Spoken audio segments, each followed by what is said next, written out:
PMQs today, and Farage wasn't there. He hasn't voted in Parliament since January. Not last January, the January just gone. 3 months ago. The House is currently sitting. He's the elected MP for Clacton, and his last vote in that building was 3 months ago. He hasn't been in Clacton this week, and what he has been doing, well, for 7 weeks now, is touring the country. And today, at PMQs Day, he was in Barnsley, delivering what his team called a keynote speech in the local elections.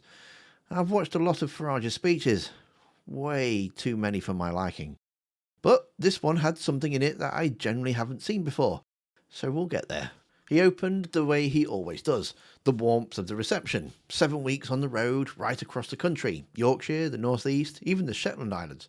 He thanked the candidates in the room and told them that the party had never been in better shape, and then, several times throughout the speech, made a point of saying he didn't want to sound overconfident.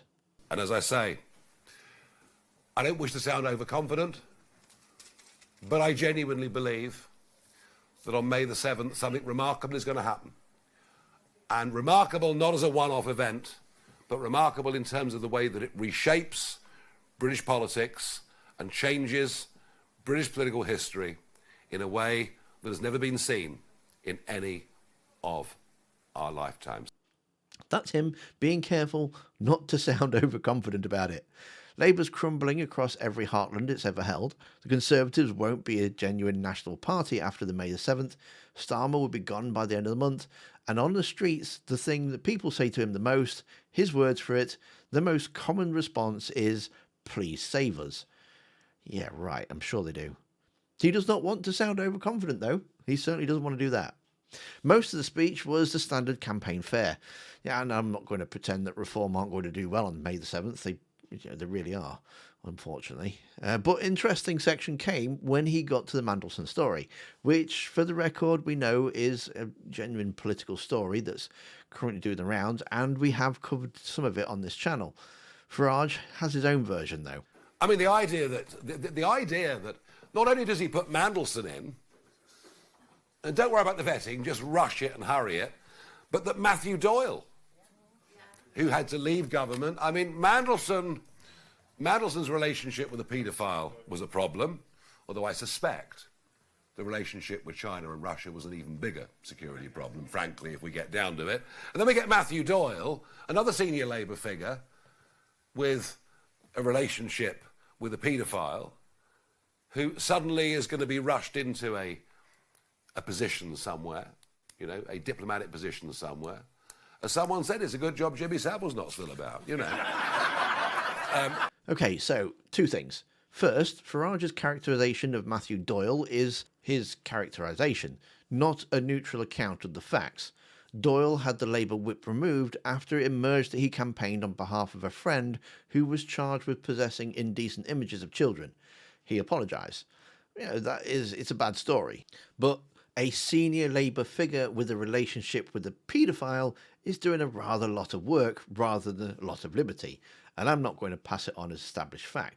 What I will note, though, is that the leader of the most significant political insurgency in this country made a Jimmy Savile joke at a campaign rally in front of candidates who turned up from all over Yorkshire to be inspired, and he thought that was the right moment.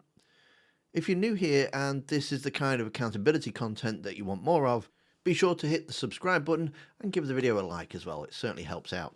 And if you're in a financial position too, memberships are open and any support you can is greatly appreciated. So look, you might think that Savile jokes are crass, but at least he's not personally endorsing people like that.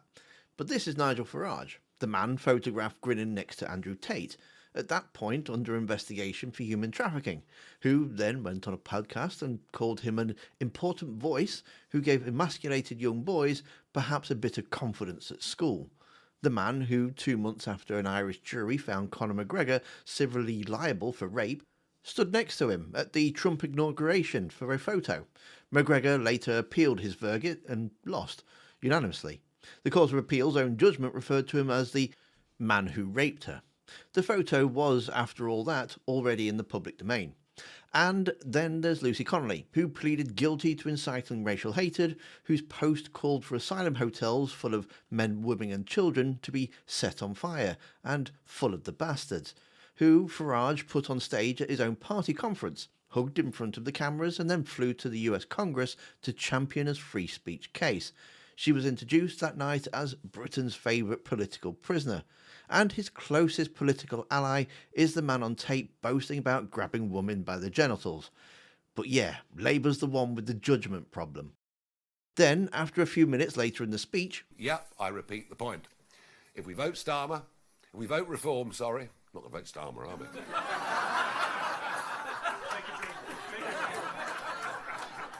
All right, I don't read off an auto cue, you know, I mean, I'm going to make the odd mistake, it's allowed.